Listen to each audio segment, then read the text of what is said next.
All righty. Welcome, welcome, welcome. Welcome to Constitution Day here at College of DuPage. I am Dr. Natalie Williams, Assistant Professor over in Speech Communication. So I want to talk a little bit about the significance of Constitution Day. Constitution Day is a College of DuPage faculty initiative to commemorate the formation and signing of the U.S. Constitution. Louise Lay shared her love of the U.S. Constitution throughout the country when she rallied for recognition of Constitution Day as a national holiday. Her efforts, along with Senator Robert Byrd, culminated in amending the spending bill in 2004, and officially named this day Citizenship and Constitution Day. In May 2005, the United States Department of Education backed this law, extending its application to any school receiving federal funds of any kind. Taken together, the laws provided that the head of every federal agency provide each employee with Constitution educational materials, and that each educational institution which receives federal funds should hold a program for students every Constitution Day. So that is one of the awesome reasons why we are here to celebrate Constitution Day. With that in mind, I do have a couple of housekeeping notes to share with you all. We do have restrooms available down the hall west of this space. So when you exit, make a left and go down the hallway. The restrooms are located in the center corridor that connects the two hallways. For recording, the presentation will be recorded and available on College of DuPage's Constitution Day website. If you are interested in additional Constitution Day resources, or maybe you would like to view the recordings from past Constitution Day events, please visit the cod.edu website and enter Constitution Day in the search bar, or you can even scan the QR codes at your seats. Keep in mind that the audience Q&A portion will not be recorded. Let's talk a little bit more about the audience Q&A. If you have questions during the presentation, there will be a QR code at the end of the speaker's presentation. If you all do take a look at the tabletops that are at your tables, you will see that there is a QR code for Q&A.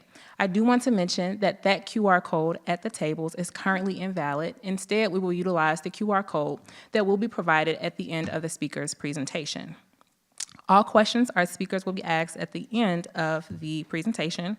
We will also have microphones available within the room to ask questions as well.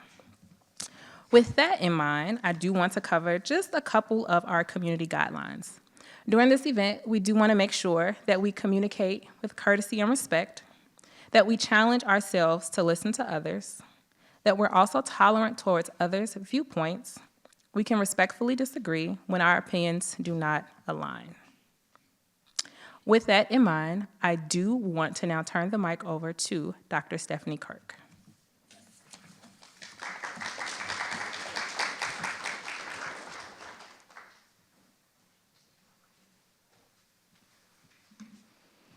Good morning. My name is Stephanie Quirk, and I serve as Coordinator of Leadership and Civic Engagement Programs here in the Office of Student Life. As we celebrate Constitution Day today, we're also celebrating National Voter Registration Day. Here at College of DuPage, we are committed to providing you with the information and materials you need to vote in every election, from local to national. Today on campus, you'll see information tables hosted by COD Votes, our student-led Get Out the Vote initiative, with voter registration information via our cod.turbovote.org website, and you'll see nonpartisan voter education resources.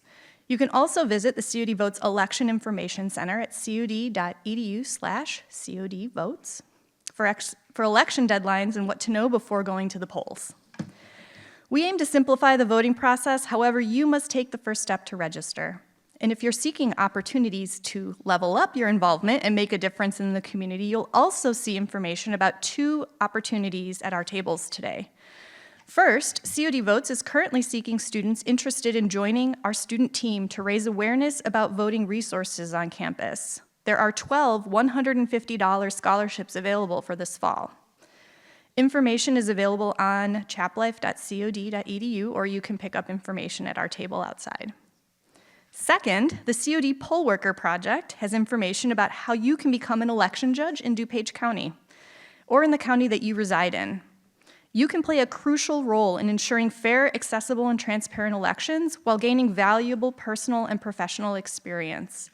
If you didn't know, an election judge in DuPage County earns $250 for a day and receives all the necessary training in advance.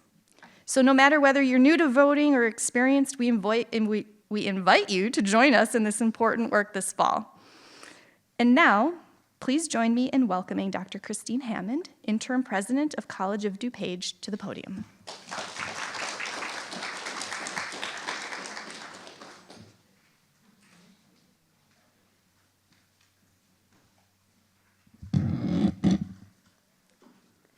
Hello, everyone.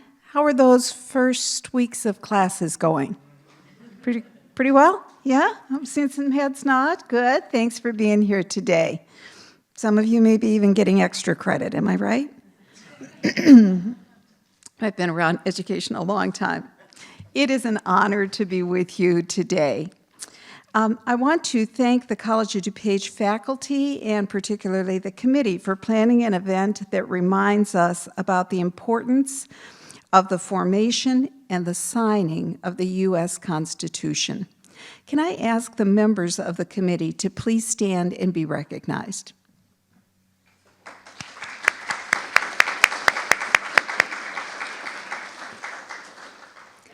Thank you for your work. Our faculty always select a relevant topic to explore, and this year is no exception. Beyond the top of the ticket, Securing the Republic will address the general election beyond voting for the president. The significance of local elections cannot be overstated. We are entrusting our community leaders at all levels, including governmental, educational, and judicial, to make decisions that will impact our daily lives. Today, I am pleased to welcome author, professor, and political commentator Dr. Ted Williams III, who will discuss the importance of down-ballot voting and share his insight about exercising your fundamental right to vote. I hope you walk away from today's event feeling empowered, knowing that your voice can be heard when you cast your vote, maybe even when you run in the future, especially in local elections. Thank you so much. Dr. Williams.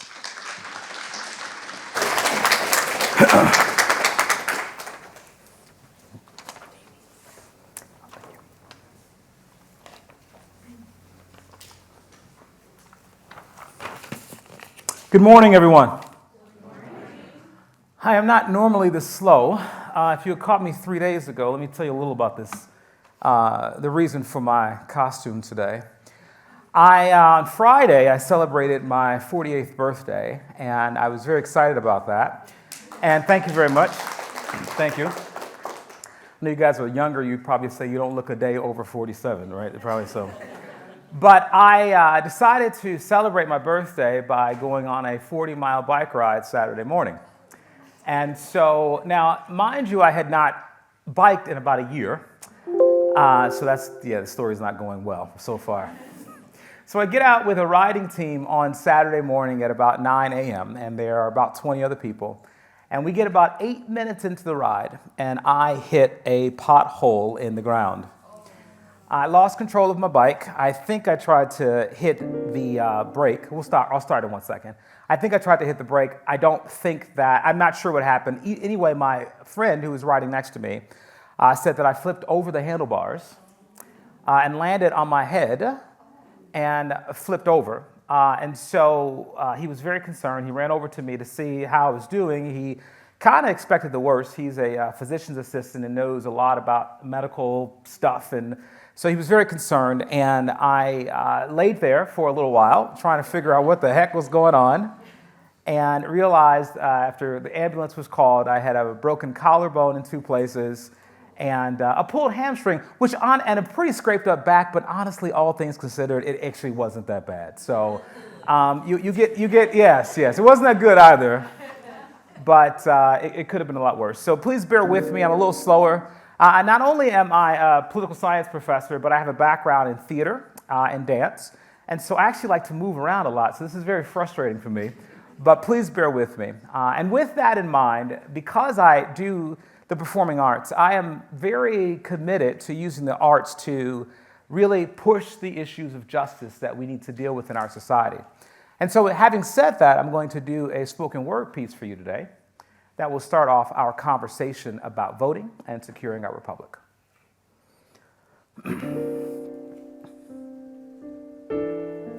October 4th, 1964, the world met the youngest man to ever win the Nobel Peace Prize that night.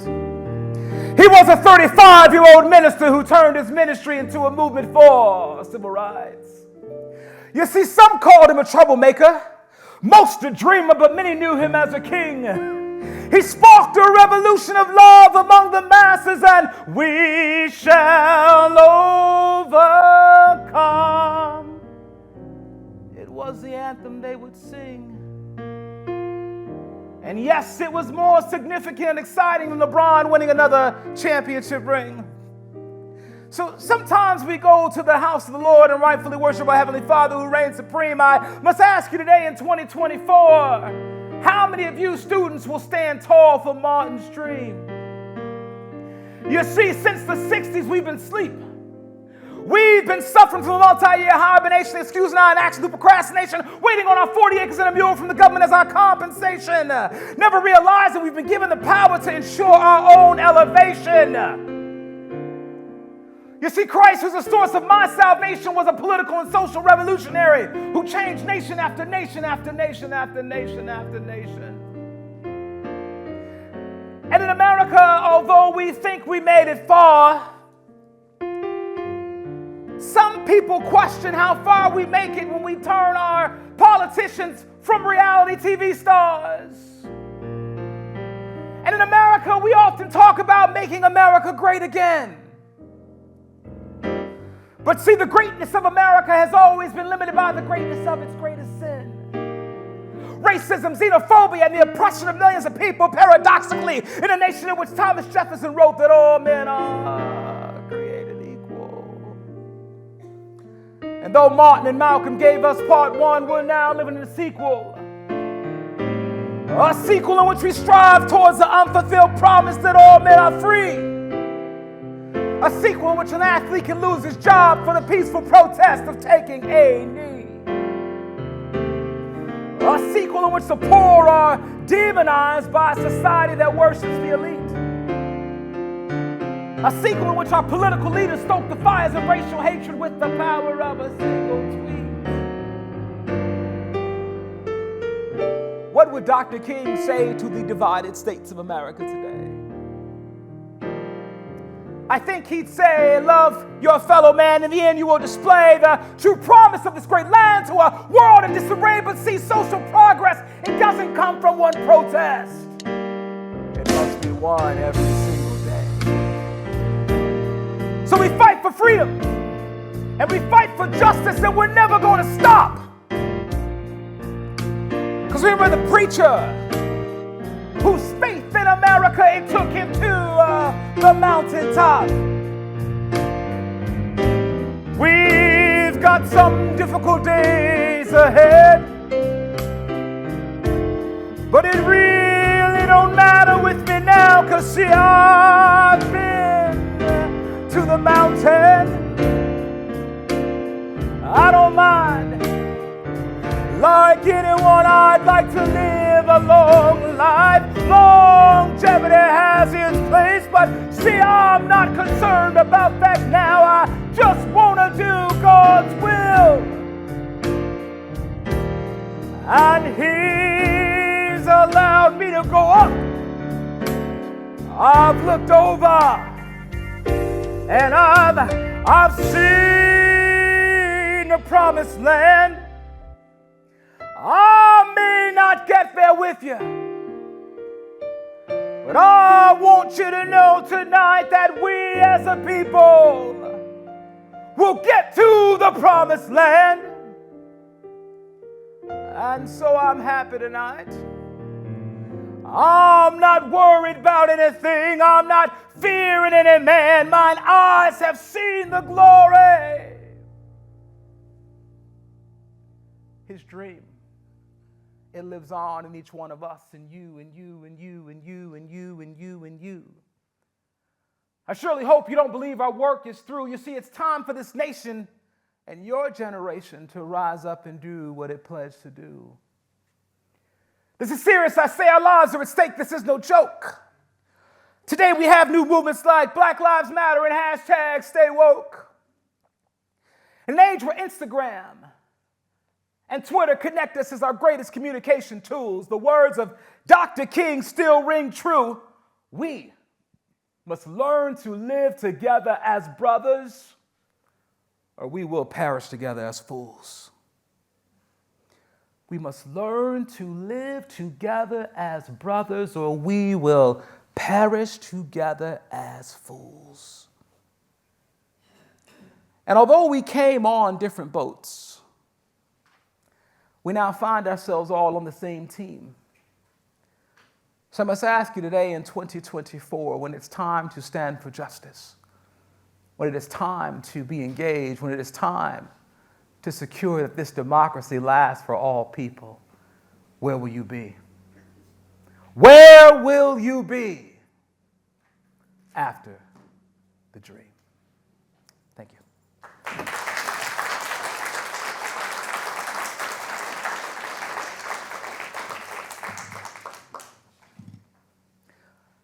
Thomas Paine, the political thinker, once said that the right to vote is the primary right by which all other rights are protected. To take away the right to vote is to reduce a man to slavery.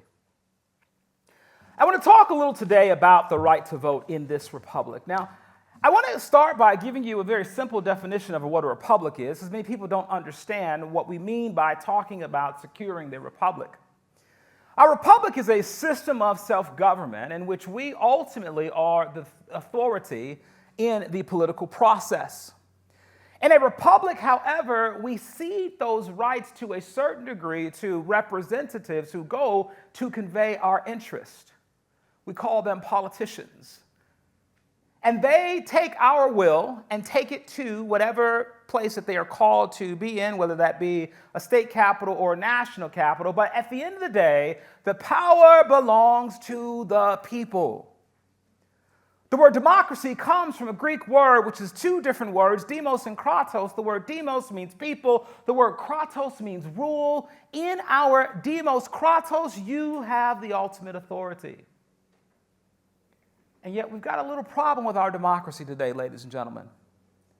We have a problem with our democracy today because what we must understand is that in a democracy, a republic that relies on the people to be engaged, many of the people are asleep.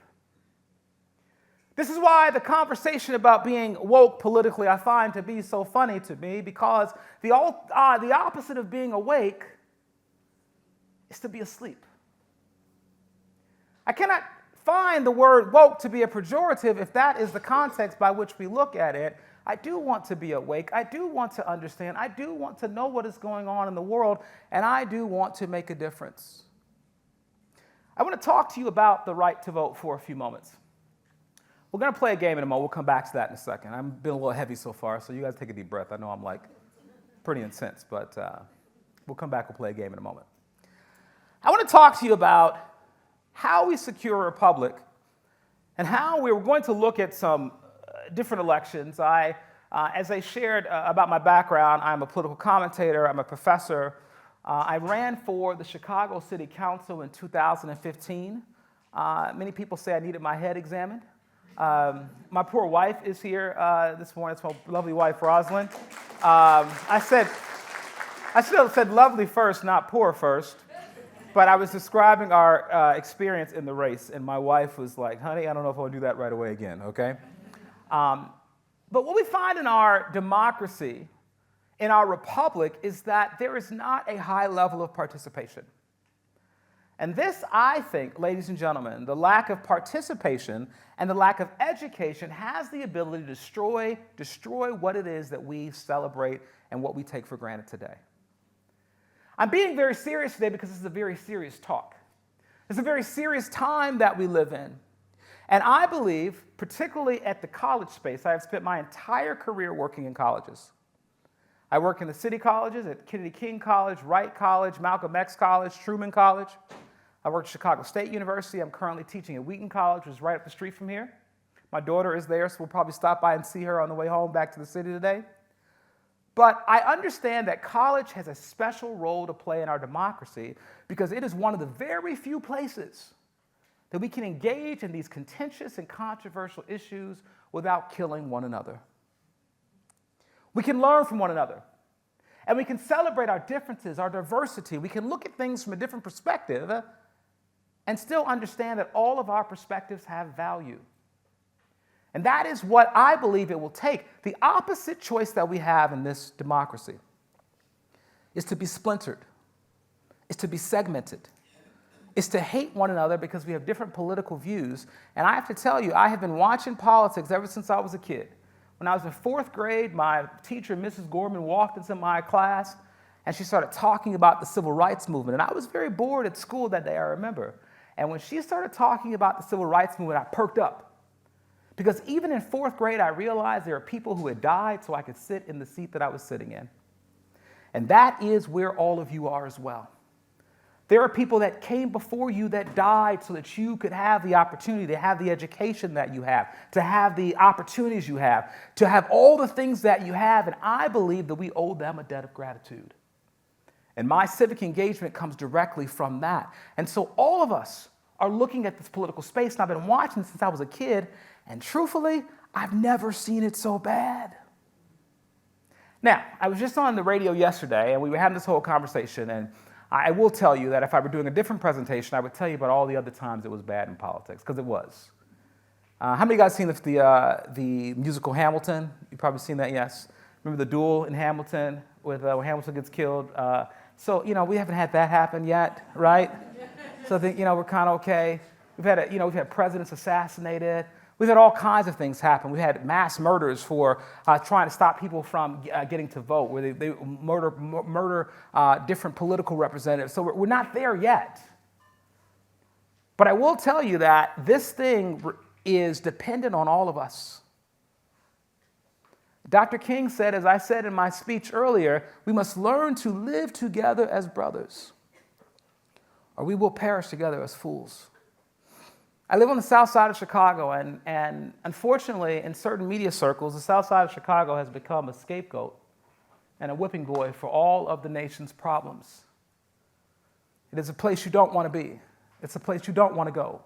Everything that's wrong with America, crime and violence, migrants, you name it, it's all on the south side of Chicago, and there are many people who try to use that to demonize the people that live there. My work is to tell you very clearly, Dr. King said that we cannot have a first-class nation with second-class citizens. That at some point, we all own this whole thing together. And we will rise or we will fall together. At some point, there's nowhere to run. At some point, if we don't figure out how to educate people, and we don't figure out how to make this democracy work for everyone, there will be nowhere to go. And so we all have a vested interest in making sure the nation works for everyone. At those promises in the Declaration of Independence, we hold these truths to be self-evident that all men are created equal and are endowed by their Creator with certain unalienable rights, among those life, liberty, and the pursuit of happiness, that must extend to everyone or it does not extend to anyone. And the world is watching us.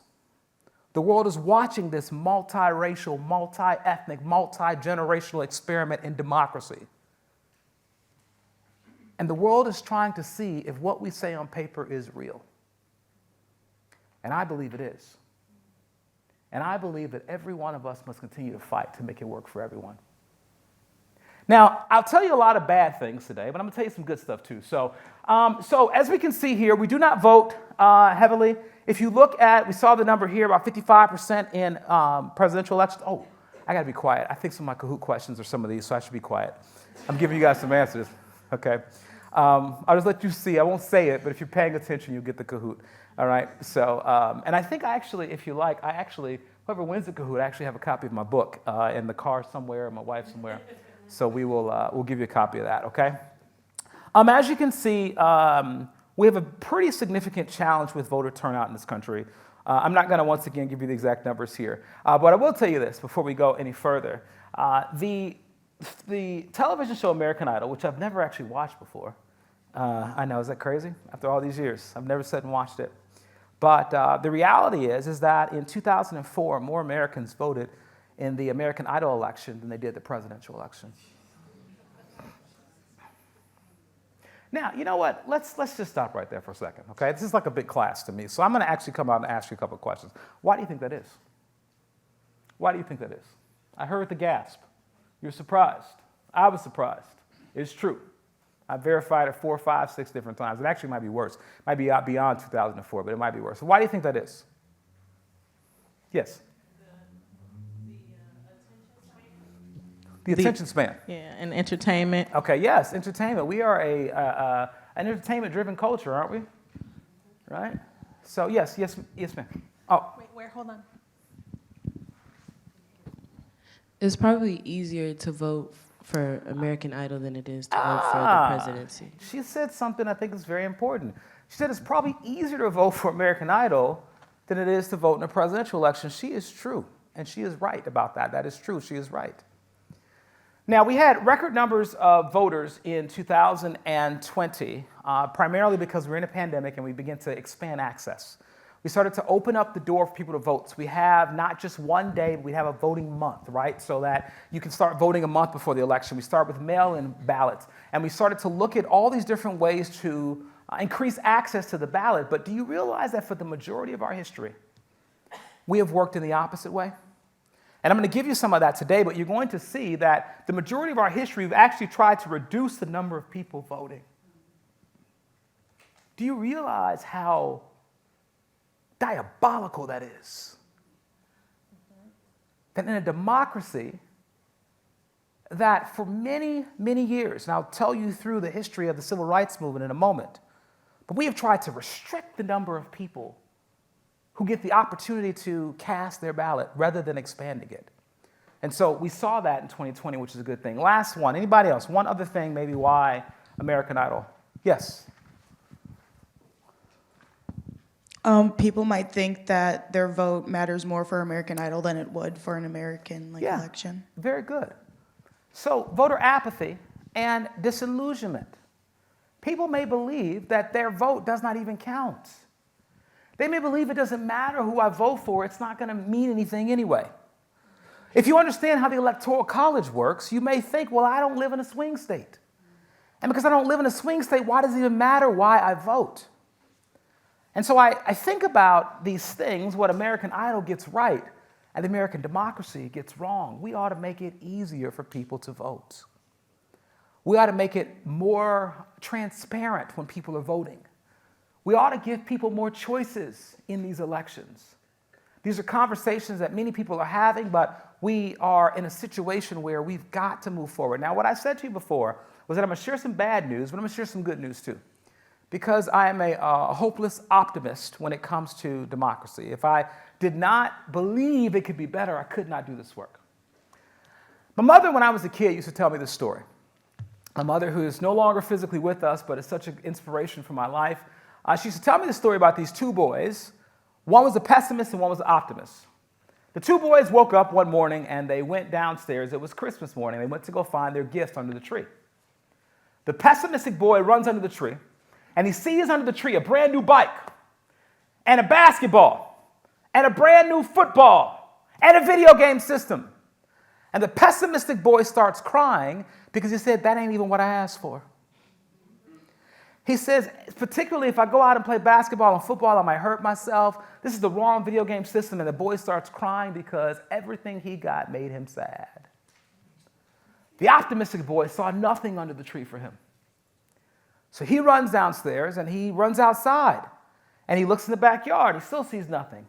And he goes behind their house, and behind their house is a barn. And he opens up the door to the barn. He runs to the barn. And in the barn is a big old pile of manure, translated as something else. And the little boy grabs the manure, and he starts throwing it up in the air. I know it's pretty gross, isn't it? He starts throwing it up in the air. My mom told me it's a true story, so I know it is, okay? She would never have lied to me. He throws the manure up in the air, and he's laughing, and he's giggling, and he's smiling. And his parents walk in, he turns to them, and he says, Mom and Dad, with this much manure in the barn, there's got to be a pony in here somewhere. He saw the glass as half full, not as half empty. In this democracy, we have to do the same. We have to see the glass as half full, not as half empty. There are a lot of reasons for us to feel like, what's the point? Things are not going to change. But if everyone does that, this thing does not work. So let's go ahead, let's play a game, and then I'm going to come back and talk specifically about local races and what that looks like, et cetera. So, all right, please take out your device, and we're going to go to kahoot.it. And Josh, you got me on that? You got the whole, because I don't even know what to do from this point other than he'll just click on it, and yeah, if you guys go to that, we'll see what you guys know, okay? It's a little game about local politics, about the elections, how elections work.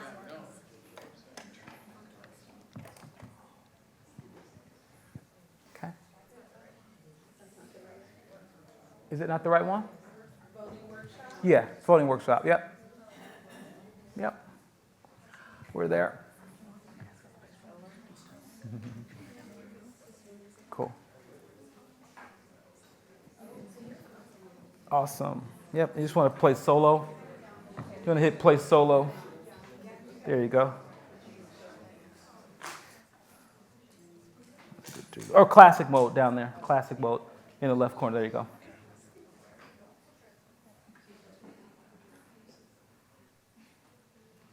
Awesome.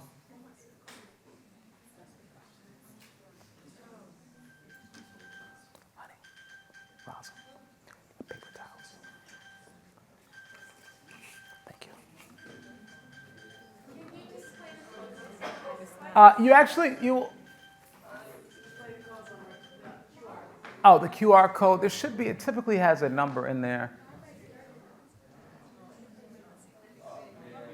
It's okay, no worries.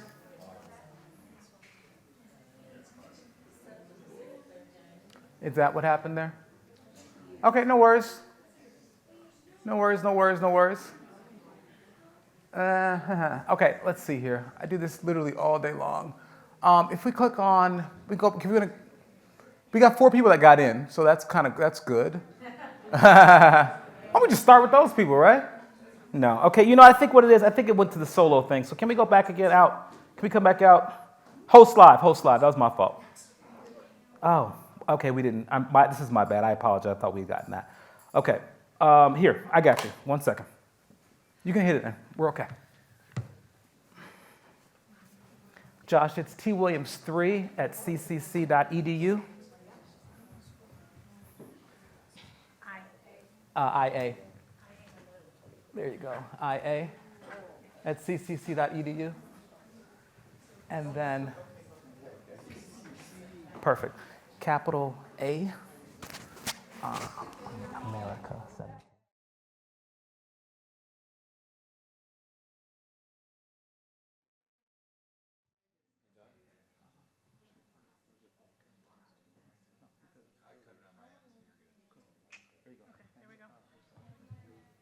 Yeah, good. All right, there we go. Yay!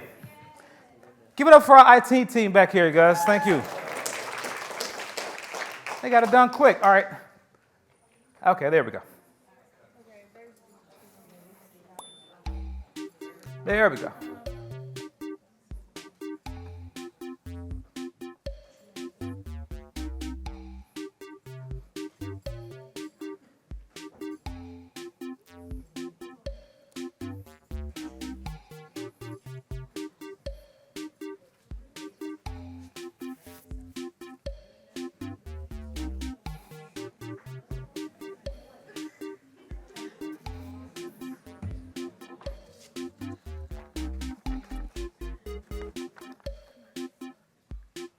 Awesome.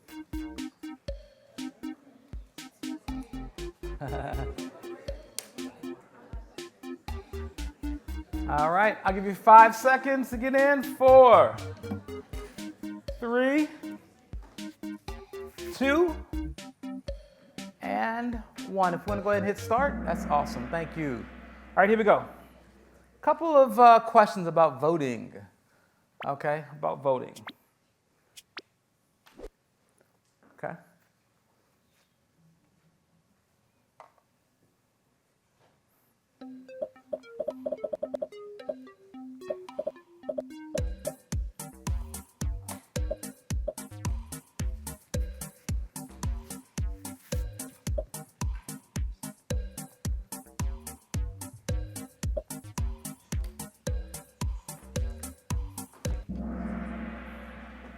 Awesome, very good. Okay, let's go to the next one.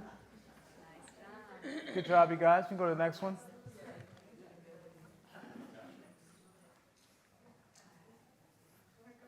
Here you go. Thank you.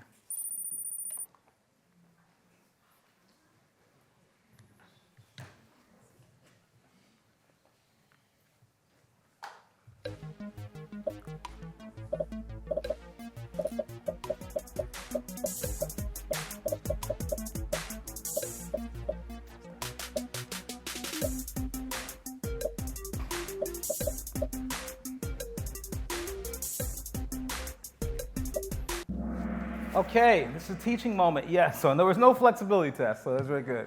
Okay, but historically, we have had poll taxes in American history, where if you wanted to vote, you had to pay a tax. We've had literacy tests that if you wanted to vote for many years, you have to pass a literacy test. We've also had a grandfather clause. Anybody know what a grandfather clause is? If your grandfather could vote, then you could vote. Now, all of these things were pretty much legal at the state level, which is why what happens at the state and local level matters, up until when? Anybody know when? I would take a wild guess. It's all legal until 1 year. I'll tell you after this. Here we go. Let's keep going. Keep going. All right. Don't let me forget that one. I'll tell you afterwards as soon as we get done.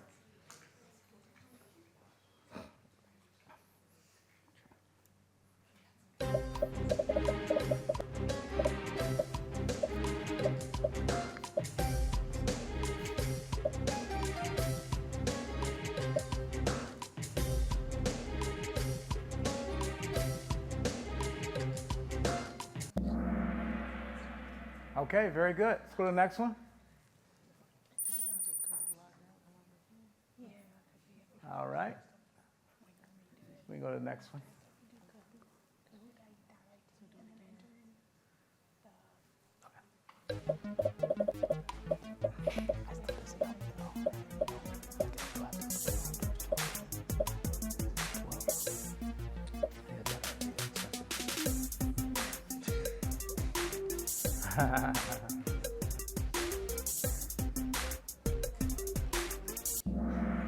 Okay, very interesting. So all the studies that have been done around this have said that mail-in voting does not produce high levels of fraud. There's no substantial movement of fraud, if you will, across the country around mail-in voting, although there's been many conversations about that. We'll continue with that as we go. Okay, let's go to the next one. All right, Roosevelt and Mac. Okay, we can go to the next question.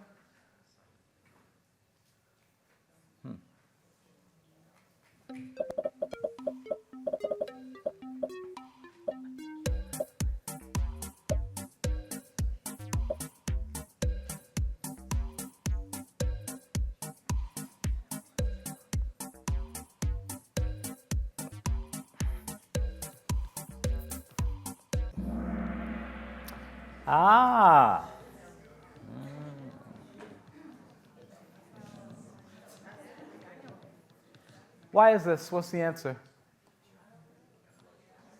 Okay, say it again. It varies by state. Depends on what state you live in. Okay?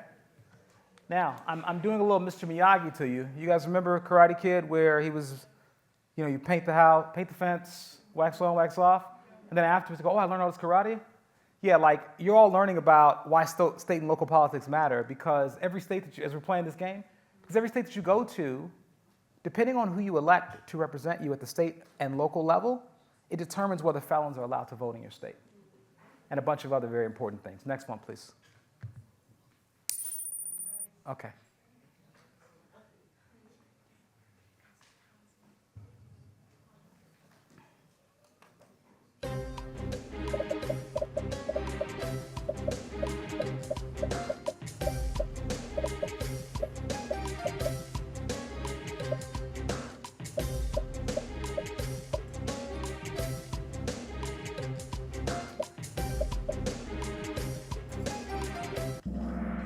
All right, very good. Now, here's the deal. We looked at some historic things. Now, I'm going to go back to that question I asked you before.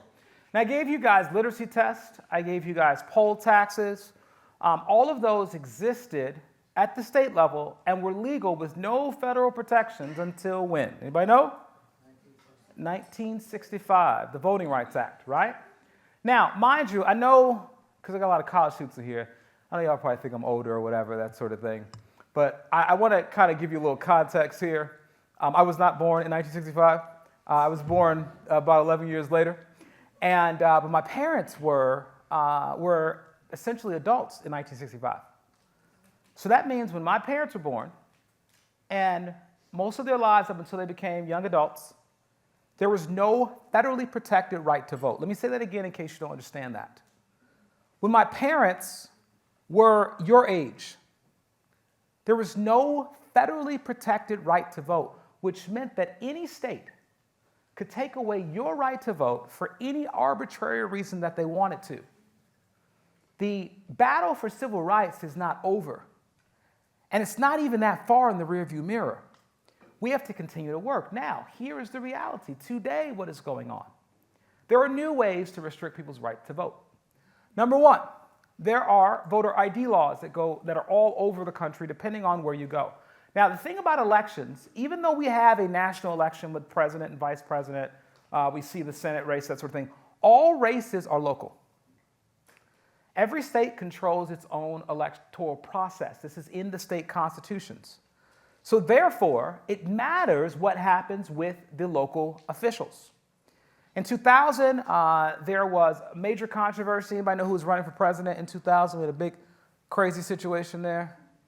We had a court case, Supreme Court case. I know we got some lawyers in the room and some professors and things, so you guys don't get to answer these questions, okay? In 2000, it was Bush v. Gore, right? And what we found out when we did not know whether George Bush had won the race or Al Gore had won the race, they had a lot of challenges with votes in Florida. Well, guess who so happened just to run the electoral process in the state of Florida? His brother named Jeb. Okay, let's just get non-political for a second. If my brother's running for president and I'm overseeing the vote counting in that state, I might just help my brother out. You know what I mean? For mom, at least, right? Okay? So we have that situation that happens. That's how local politics affects how the national elections work. So voter ID laws. We don't have jelly bean tests as much, we don't have them anymore. There used to be, I have a picture, if I ever get to it, I will eventually, I guess, if I do. But there is a jar, you'd have to come in, look at a jar of jelly beans, and guess how many jelly beans are in the jar. And if you could get it right, you could vote. This is in America. 1960, 1950, 1940, 1964. And if you could guess how many jelly beans were in that jar, you could vote. If not, you could not. What I find to be quite egregious today, and I'm going to give you guys, if you guys want to learn more about this, there are so many good documentaries and books out there. There's a documentary that came out on Friday that I'm in the middle of watching now. I'm going to do a screening at my own school. It's called Vigilantes, Inc. Okay, please put the S on there because there's another documentary called Vigilante, Inc. Okay? But this one is about voter suppression in the state of Georgia in this election right now. Right now. And what is happening is the current governor of the governor of Georgia, Governor Kemp, has gone through and knocked off thousands of people's right to vote based on exact naming standards. What does this mean? If your name is Jose Garcia, okay, and there is more than one Jose Garcia, they're going to knock your name off the voter roll until you can come back and prove that you're not the other Jose Garcia. But what if you say, my name is Jose Garcia, but my middle name is Carlos, Jose Carlos Garcia? They will not check your middle name until you go back and prove to them that you're a different person. thousands upon thousands of people today are being knocked off the voter rolls as we speak. Now, this may not seem like a lot to you, but if you think about it, in 2020, in 2016 election, the state of Michigan was won by President Trump by 11,000 votes. He basically won 3 different states, Michigan, Wisconsin, Pennsylvania. Those 3 states flipped the election, okay? In Michigan, 11,000 people. 11,000 people flipped the election. That's nothing. How do you change the outcome of an election? You knock 11,000 people off the voter roll. And now you win the Electoral College. This is how this works today, and you must be aware of this. You have to be aware of it. Vigilantes, Inc., there's a lot more stuff out there, but I'm watching this as a great, great look at this issue that's going on as we speak right now. Use it or lose it laws in the state of Ohio. In the last election, they knocked off thousands of people off the voter roll because they had not used their right to vote in 2 previous elections. Now, back to American Idol. Right? We ain't got to register to vote in American Idol. We can vote on our phones in American Idol. We can vote from home. We can see very clearly who it is that's running or whatever. And when I think about it, as someone who teaches political science, voter registration suppresses voter turnout because there are barriers for you to vote. Now, I'm telling you, we're living in a time where I feel like, at least in our state, and I will have to say this, I mean, we may have lots of complaints about our state. A lot of this stuff ain't happening in Illinois at the same level that it's happening in some other states. We got to be proud of that. But I will tell you that as I look at the expansion of the times that we get to vote and the expansion of mail-in voting, as someone who's been thinking about this for years, I am excited to live in this time because I'm saying, man, we are opening up the door for more people to vote. And that, I think, is a fulfillment of a true democracy. All right, I'm sorry, I'm a teacher. I can't even get through this game. Let's go, please. This is ridiculous. What question are we on? Okay. I kind of gave you that one. I kind of tried not to.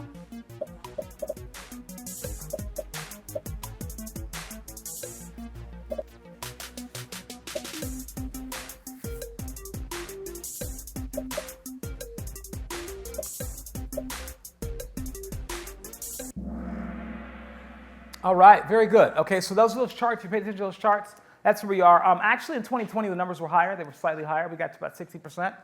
But let me tell you, actually, I'm not going to teach. Let's go to the next question. We'll never get done with the game. Yes.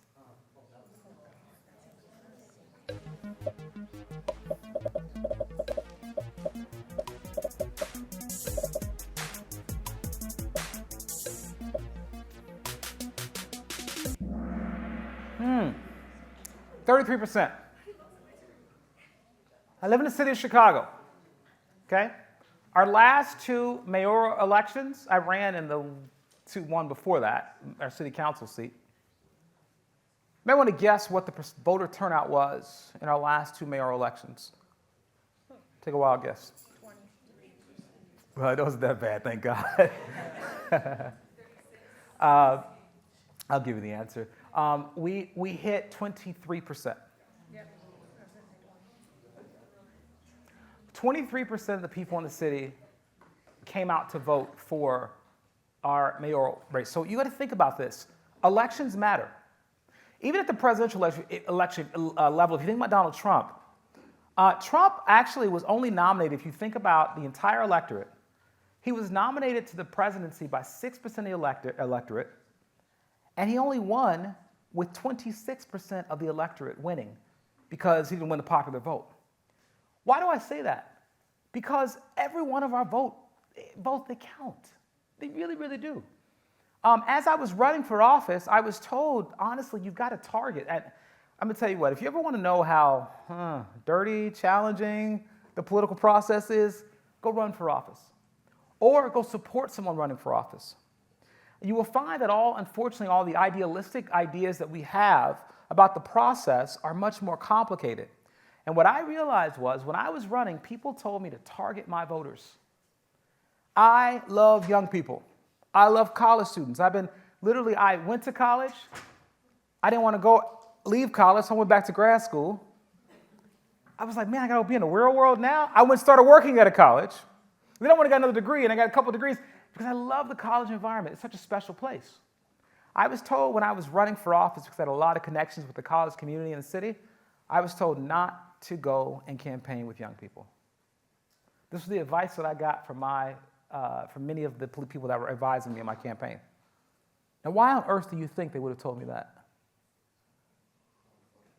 Say what? They don't vote.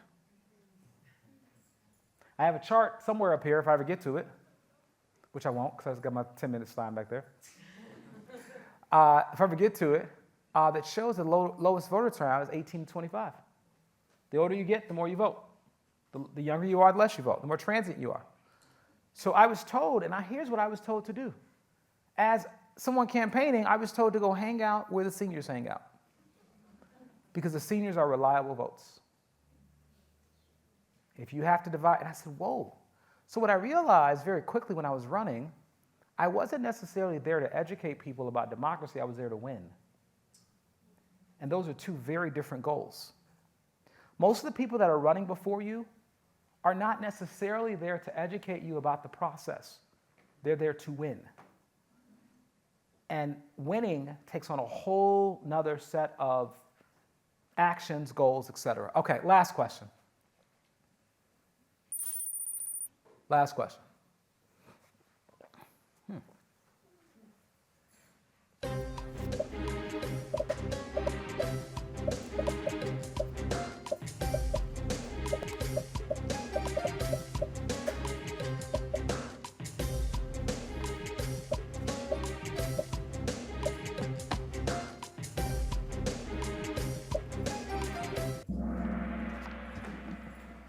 All right, this is a great way for you to get involved in the process now without even running. You can work the election. You can register people to vote. Honestly, those folks who are most engaged in the process, they're registering people, and that is how you can turn an election. That's how you can win. And we'll talk more about that a little bit, but it's very important. It's a great opportunity. Okay, let's see who won the game. All right, here we go. All right, give it up. Florian. All right, Roosevelt, very good. Who's our number one? All right, Mac. All right, who's Mac? All right, Mac, very good. All right, Mac gets a book. You get a car, you get a car, you get a, no, you get a book. Okay, thank you. Let's go back to those slides. I think we're gonna take some Q&A, so I'll try to wrap up here in a second, but I'll take a couple minutes to do that, and we will be done. But thank you, Mac, very good. Okay, very, very good. So as you can see, all right, so you can see that I just referred to that. If you look at the voter turnout for younger people, this is a significant issue. It is important that you all vote. It is important that you're engaged because these issues impact you whether you care about them or not. They really, really do. And I can tell you, I learned in Chicago politics that someone told me one time when I was running that in politics, you were either at the table or you're on the menu. Think about that for a second, okay? This is my campaign and my time doing this. You know what? Here's what I'm going to do. I'm going to just kind of close this thing out. Let's see here. Okay, so we've talked about this question of voter suppression, and we've talked about how we did not get that to occur, full rights, until 1965. There's our jelly bean test there, all right? So I'm going to just stop there. Here's what I will say for you, and then let's go ahead and have some questions in a second. This work is so critical. In our democracy, we have a system known as a federal system. That means the powers are divided between the federal, state, and local governments, okay? Anybody want to guess how many governments we have in this country?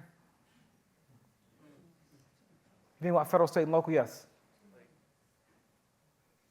One? Okay, I wish we did. We got one government together, yes. United. United we stand, yes, sir. 51, okay, cool. Okay, so you kind of took the states and then kind of, okay. Yes? Very good, Mac. Again, getting it right, knocking it out the park, Mac, okay? According to all of the, I've been teaching this subject forever, according to all of the research, every single textbook I've ever used, there are over 88,000 different governments in the United States. Municipalities, townships, school boards, local school councils, state government, county government, you name it, all the way down.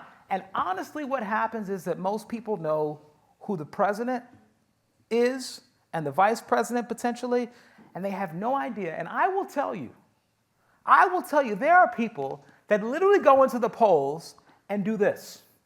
All right, let's see here. I know, okay, Kamala Harris and Trump. Okay, I know who those are, all right. Let's see, my senator. I saw a sign before I walked in here. Okay, I'll vote for them. Congressman, sheesh, my mom said to vote for that person. Okay, judges, eeny, meeny, miny, mo. Am I lying? This is supposed to be the greatest democracy in the world, folks, right? That's what we're told. And I cannot tell you how many people end up doing that when they vote because it is difficult to understand all these folks. And the political process, the powers that be, honestly don't want the masses to be educated about these things. So I do have, actually, you know what you could do? I'm sorry, I said it was over. Did you cut off completely? Can you turn around, go to my very last slide with the links on there? I'll at least leave those up for them. What I want you guys to do is I want you guys to become experts at checking this stuff out. Here are some really, really good websites to help you to go and be an educated voter. My wife will tell you, we go in, we print our sample ballot up before the election. We go through to see who our state rep is and who our state senators are and who they're running against this time and what the issues are on the ballot and where they're getting their money from. Where they're getting their money from.